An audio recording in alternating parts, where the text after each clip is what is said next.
Meu nome é Rick Renner e eu quero dar as boas-vindas a você ao programa de hoje. Hoje, vamos continuar falando sobre batalha espiritual, armadura espiritual ou armas espirituais. Vamos começar em Efésios capítulo 6, pegando de onde paramos no último vídeo. Pegue uma folha de papel, algo para escrever, e seria ótimo se você tivesse sua Bíblia para vermos junto.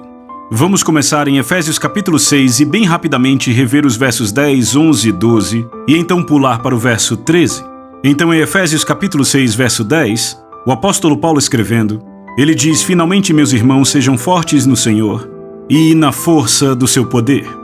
E vemos que quando Paulo começa esse discurso sobre as armas espirituais, ele começa com o assunto da força, porque você tem que ter força espiritual para operar com as armas espirituais. E então, no verso 11, Paulo começa a descrever como o diabo opera. Ele diz: "Vistam-se com toda a armadura de Deus para poderem ficar firmes contra as ciladas do diabo." Focamos bastante na palavra ciladas, e eu te estimulo a voltar depois e ver esse vídeo porque é muito poderoso. Nós vimos 5 palavras que têm a ver com batalha espiritual, e se você entender estas 5 palavras, você vai entender tudo sobre como o diabo opera. Poderá desfazer totalmente o que ele faz se você entender estas 5 palavras.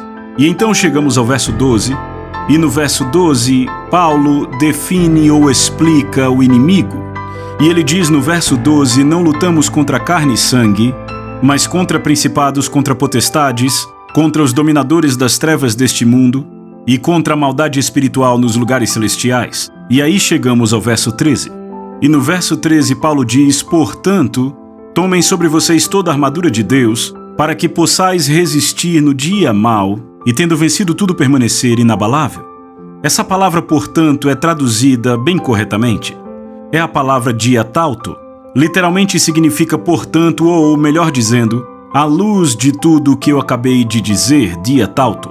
À luz do fato de que Deus disponibilizou para vocês força espiritual, à luz do fato de que agora sabemos como o diabo opera, à luz do fato de que o diabo é altamente organizado e que leva a sério a tarefa de vitimar a raça humana, à luz de todas estas coisas, portanto, ele diz: "Tomem sobre vocês toda a armadura de Deus." E notem de novo que Paulo diz toda a armadura de Deus. Essa é a segunda vez que ele usa essa expressão toda a armadura. É a palavra grega panóplia, que vem da palavra pan, ou seja, tudo, e a palavra hoplos, que é a palavra grega para armadura. Você junta estas duas palavras e temos a palavra panóplia, que significa toda a armadura, e descreve um soldado que está vestido da sua cabeça até os seus pés. Agora é interessante que em 1 Tessalonicenses 5, verso 8, o apóstolo Paulo também dê uma lista de armas espirituais. No entanto, 1 Tessalonicenses é a epístola mais antiga de Paulo em todo o Novo Testamento. Sabia disso? Foi a primeira carta que Paulo escreveu, 1 Tessalonicenses. E em 1 Tessalonicenses 5, 8, Paulo lista armas espirituais, mas é uma lista bem primária. A ideia não está bem desenvolvida. O livro de Efésios foi escrito muito tempo depois. Paulo tinha andado com o Senhor, orado e crescido em entendimento espiritual. A visão dele sobre batalha espiritual começou a se desenvolver com os anos.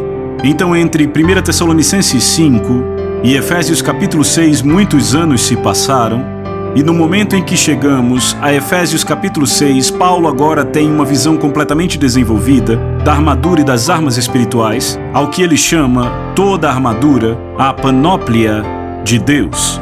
E toda a armadura era composta de 7 peças em um soldado romano. Primeiramente havia o cinto, veremos este em breve. Segundo, havia a couraça de peitoral. E então havia os calçados, que Paulo chama de calçados da paz. E em breve você verá que não tinham aparência de calçados da paz, mas de calçados matadores. E então tinha o escudo. E somado ao escudo havia o capacete, havia uma espada e havia uma lança. 7 peças da armadura. E para o soldado romano médio, estas peças de armadura pesavam aproximadamente de 30 a 35 quilos. E além disso, o soldado romano carregava uma mochila que pesava aproximadamente 10 quilos. Então, quando se junta tudo isso, o soldado romano médio estava andando com um peso entre 40 e 45 quilos em seu corpo. Era necessário que o homem fosse forte para operar esse tipo de armadura. É por isso que Paulo começa em Efésios 6:10 com o assunto de força. Antes mesmo de falar de armadura ou de batalha, Paulo começa com a força, porque ele sabe que os crentes têm que ter a força de Deus para conseguir operar este tipo de armadura. Mas agora chegamos no verso 13 e Paulo diz, portanto, à luz de todas essas coisas que eu já compartilhei com vocês no texto, à luz do fato de que Deus já deu a vocês essa força, à luz do fato de que o inimigo está operando e ele leva muito a sério o seu ataque, à luz do fato de que o diabo é muito organizado e que o embate pode ser brutal, à luz de todas estas coisas, ou como diz a versão mais comum, portanto, tomem sobre vocês toda a armadura de Deus. Eu diria que esse é um dos versículos mais tristes em todo o Novo Testamento. E você diz, por que diria isso? Por causa da expressão tomem sobre vocês. No grego é a palavra analabete, composta por duas palavras. A palavra ana, que é repetir a ação, fazer de novo, ou fazer como você uma vez já fez. A palavra labete é tomar, e é uma ordem para tomar agora ou tomar com urgência. Mas quando juntamos as duas palavras, não é apenas tomem sobre vocês, mas tomem sobre vocês outra vez, tomem sobre vocês da forma como já fizeram, repitam o que fizeram antes, tomem da forma como uma vez já tomaram. E a única razão para Paulo usar essa palavra em particular é porque a igreja de Éfeso havia soltado a sua armadura. Mas como se solta uma armadura? É uma boa pergunta para se perguntar, porque você certamente não quer fazer isso. Bem, já vimos no verso 11 que a única forma de andar com a armadura de Deus é andar no poder de Deus. Quando você anda no poder de Deus, é o poder de Deus que começa a te vestir, põe um capacete em sua cabeça, põe a couraça em seu peito, põe um escudo em sua mão, uma espada na outra mão. O poder de Deus, quando nos alcança, ele começa a nos vestir com toda a armadura de Deus, e enquanto estivermos andando no poder de Deus, nós também estaremos andando com a armadura de Deus. Mas se você se afasta do poder, se você se afasta da unção, se você começa a operar na carne, não há garantias de que você terá armas espirituais. A armadura é garantida a você somente enquanto você está andando no poder de Deus. Então, quando Paulo diz a eles, portanto, tomem sobre vocês toda a armadura de Deus, sim, ele está dizendo para tomarem, está dizendo para tomarem com urgência, mas ele os está lembrando que houve um tempo anterior na experiência deles, no qual andaram com a armadura. Houve um tempo no passado em sua vida, quando você andou no poder de Deus, mas agora algo aconteceu. Você não está mais andando naquilo em que você andou, não está experimentando o poder que uma vez experimentou, não está fazendo o que você já fez. É hora de você voltar àquele velho lugar e fazer o que você uma vez fez, andar no poder de novo, e ao andar no poder você vai tomar sobre si toda a armadura de Deus.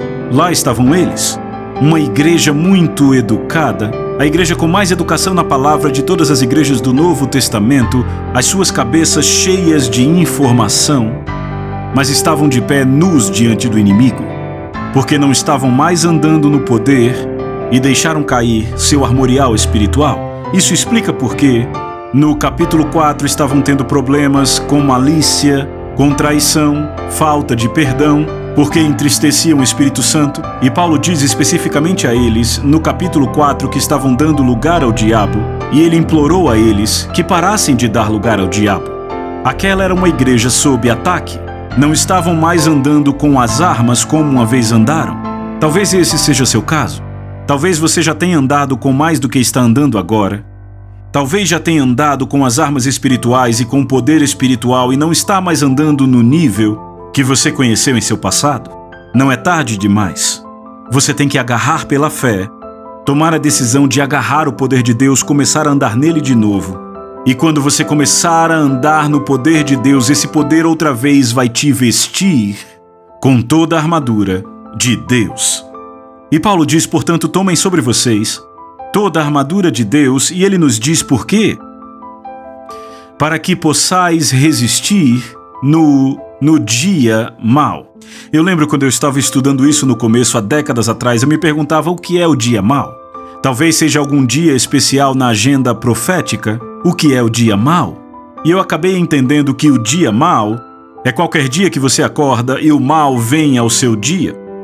Se você acorda com um relatório ruim de um médico, o mal veio ao seu dia, esse é um dia mau.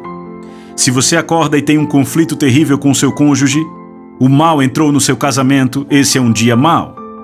Se você de repente tem um problema financeiro, o mal entrou na sua vida, esse é o dia mau. O dia mau é qualquer dia em que o mal tenta invadir o seu dia. Mas quando estamos vestidos do poder de Deus, vestidos com toda a armadura de Deus, ao invés de fugir do inimigo ou se esconder dele, este verso diz que podemos resistir. Essa palavra resistir é a palavra grega antisteme. Anti é contra, a palavra esteme significa pressionar, resistir, e quando você junta as duas palavras resistir, significa empurrar o inimigo de volta para trás da linha. Você agora está na posição de ataque, forçando contra. Você não mais está sendo repelido pelo inimigo, mas agora você o está pressionando de volta para trás da linha. Este mal que entrou no seu território não faz parte dele.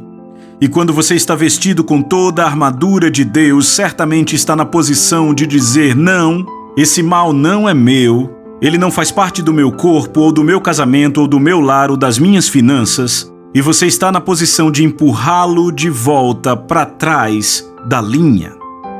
Deus não quer que o mal invada a sua vida.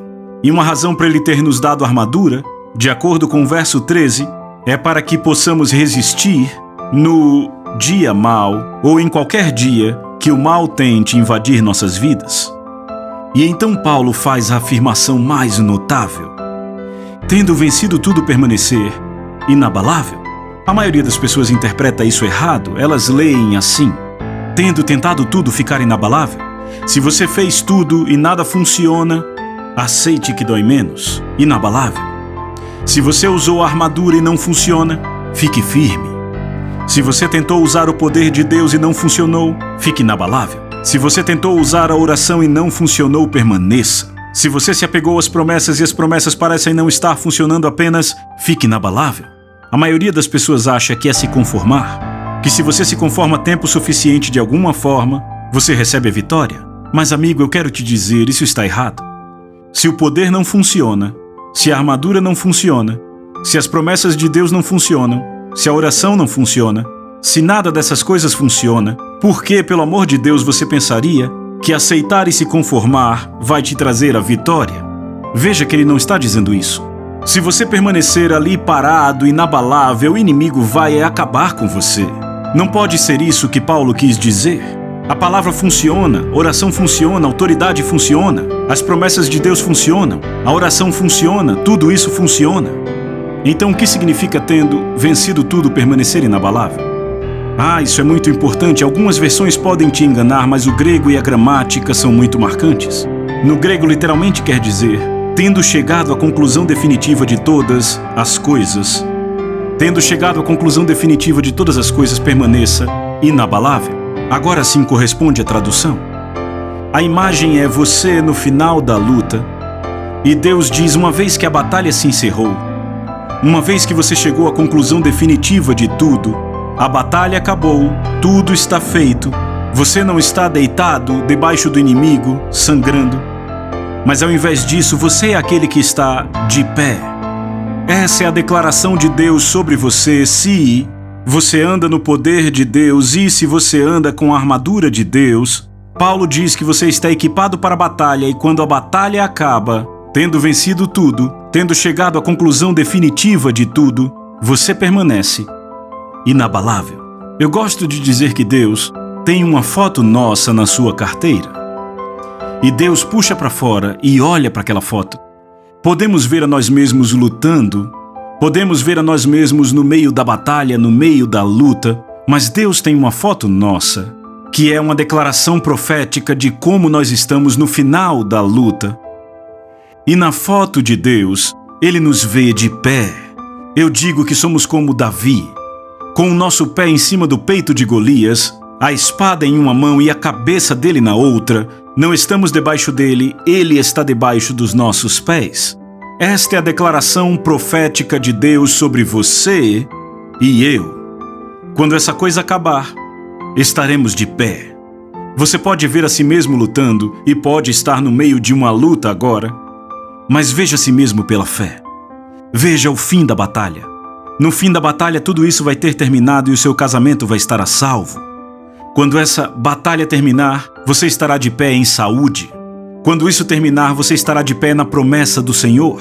Quando tudo chegar à conclusão definitiva, Paulo diz que se você andar no poder de Deus, com a armadura de Deus, se fizer isso da forma certa, você permanecerá inabalável. Esta é a promessa de Deus para nós, em Efésios capítulo 6, verso 13. Então ouça o que ele diz no verso 14. Fiquem firmes assim. Ou seja, por que esperar o final da batalha? Já que você sabe que vai vencer, já que sabe que no final da luta você será o vencedor, mantenha-se firme já, enche o peito, levante a cabeça. E de fato, quando ele diz fiquem firmes assim, a imagem é de um soldado romano de pé ereto, sua cabeça erguida, de peito aberto, orgulhoso, confiante, ousado, porque ele sabe que está equipado para qualquer oponente. E Paulo diz, fiquem firmes assim, é isso que vocês são. Você não é um fracasso, não é um perdedor, você prevalece. Você é um vencedor, fiquem firmes assim. E então Paulo começa a descrever as peças do armorial espiritual que é dado a mim e a você. E ele diz no verso 14, fiquem firmes assim, cingindo-vos com o cinto da verdade, vestindo-vos da couraça da justiça, com os pés calçados com a preparação do evangelho da paz, verso 16. Acima de tudo, ele quer dizer isso mesmo, veremos. Acima de tudo, embraçando o escudo da fé, com o qual podereis apagar todos os dardos inflamados do maligno, verso 17. E tomem o capacete da salvação e a espada do Espírito, que é a palavra de Deus. E então no verso 18, temos a lança. Parece que ela está escondida no texto, mas de fato está aí no verso 18. Orando sempre, com toda oração e súplica no Espírito, esta é a lança da intercessão. Bem, como já vimos, quando juntamos tudo isso, um soldado médio romano, todo esse armorial pesava cerca de 30 ou 35 quilos. Era necessário ter músculos, força, para utilizar tudo isso. Se você precisa do poder, o poder de Deus é seu. Ele está disponível. Agarre ele e o poder de Deus virá até você. Ele vai te transformar e vai te equipar com todas estas armas. Sabe, a igreja antiga tinha uma visão de si mesma de uma forma militar. Eles se viam como um exército que estava avançando contra o mundo perdido. Eles entendiam que o inimigo era de fato um inimigo e eles deviam expulsá-lo das cidades, expulsá-lo das regiões, e eles vinham pregando o evangelho vestidos com a armadura de Deus, participando da batalha espiritual à medida que pregavam, com a intenção de banir o inimigo. Quando se saudavam, não diziam oi um para o outro. Em Romanos capítulo 16, quando Paulo saúda os santos, ele não diz diga aos santos em Roma oi, ele diz saudai os santos que estão em Roma. Veem, eles viam a si mesmos como um exército de verdade, soldados de verdade, totalmente equipados para lidar com o diabo. E meu irmão, minha irmã, temos que nos ver assim. Não somos apenas cristãos que existem e tentam sobreviver. Somos equipados com o poder de Deus. Estamos vestidos com a armadura de Deus. Nós somos páreos para qualquer coisa que o diabo enviar ao nosso caminho. E de fato, em Romanos capítulo 8, o apóstolo Paulo diz que somos mais que vencedores. Mais que vencedores. A expressão mais que vencedores no grego é huper nikao. Huper descreve algo que é superior, inigualável, sem comparação. A palavra nikao é a palavra grega para conquistador, campeão ou vitorioso. Quando juntamos essas palavras, quer dizer que somos vencedores inigualáveis. Somos campeões incomparáveis. Não existe páreo para nós, somos maiores que qualquer inimigo. Se andarmos no poder de Deus, e com as armas disponíveis para nós e que são explicadas em Efésios capítulo 6. E então Paulo diz, tendo vencido tudo, tendo chegado à conclusão definitiva sobre tudo, permaneçam inabaláveis. Verso 14, continuem inabaláveis, fiquem firmes assim. Ponham o peito para fora, ergam a cabeça, façam a declaração de fé que diz que vocês são vencedores incomparáveis. Foi o que Cristo te fez ser. Não é você sozinho, mas em Cristo você é um conquistador incomparável. É isso que a Bíblia declara sobre você. E ele diz, fiquem firmes assim, cingindo-vos com o cinto da verdade. E aí ele começa a nos ensinar especificamente sobre peças individuais das armas espirituais, e ele começa com a primeira peça da armadura espiritual que é apresentada a nós. E a primeira peça que nos é apresentada é o cinto. A maioria das pessoas, quando pensa num cinto, não pensa nele como uma parte impressionante de uma armadura. Mas de fato o cinto aqui é listado em primeiro lugar, porque ele é o primeiro em ordem de importância. É a peça mais importante para qualquer arma espiritual que Deus nos dê. E para o soldado romano, que vestia uma armadura real, o cinto era de fato a sua peça mais importante da armadura. E você diz um cinto, por que seria tão importante? Ora, pense, o cinto era a peça central da armadura, e ele mantinha todas as outras peças da armadura juntas. Por exemplo, a couraça consistia em duas peças, a peça que vinha pela frente e a peça que vinha pelas costas. Falaremos mais disso no próximo vídeo. Mas era o cinto que mantinha tudo junto.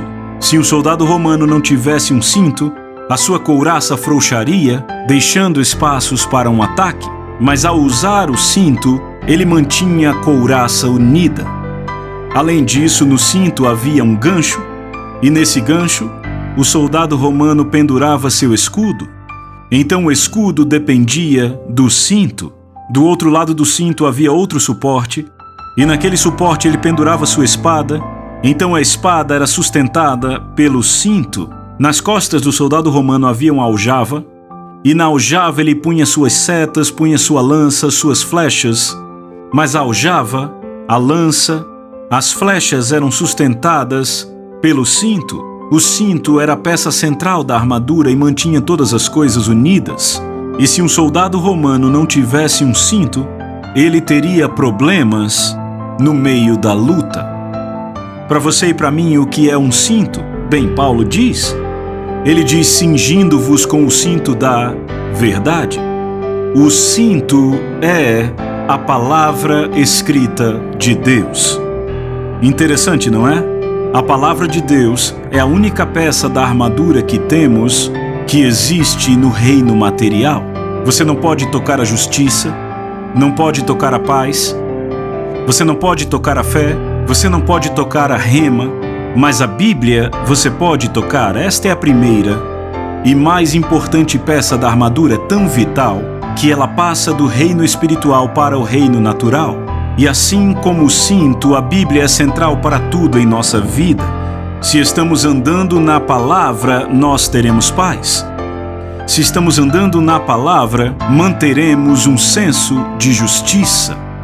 Se estamos andando na palavra, da palavra de Deus tiramos a rema, a espada do Espírito. Se andamos na palavra de Deus, temos direção sobre como orar. A Bíblia é absolutamente central quando tratamos do assunto de armas espirituais. E eu te digo honestamente, se você não está lendo sua Bíblia, se não está guardando a palavra no coração, se a palavra de Deus não é central em sua vida, toda a armadura irá cair. A Bíblia é a peça que mantém tudo unido. É por isso que Paulo começa com o cinto da verdade como o primeiro em importância, quando ele começa a descrever as armas espirituais. Qual o seu comprometimento com sua Bíblia? Você a trata como a peça mais central em sua vida? Você a está tratando como algo que vai manter tudo unido para você? É isto que a Bíblia é. Ela é um cinto. Além disso, o cinto protegia no soldado romano seus órgãos reprodutores.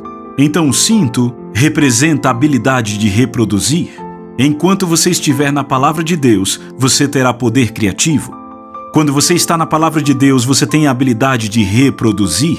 Você tem um poder criativo sobrenatural operando em você. Sai da palavra, ainda vai ter um pouco de força pelo passado, mas vai acabar sem fôlego, vai perder seu poder criativo, vai perder a habilidade de reproduzir. A palavra de Deus é a habilidade reprodutora de Deus em nossas vidas. Nosso tempo acabou.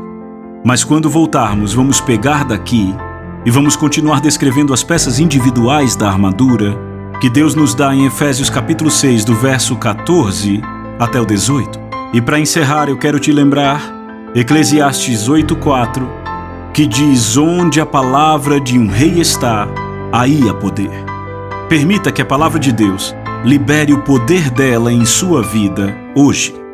Vejo você no próximo vídeo.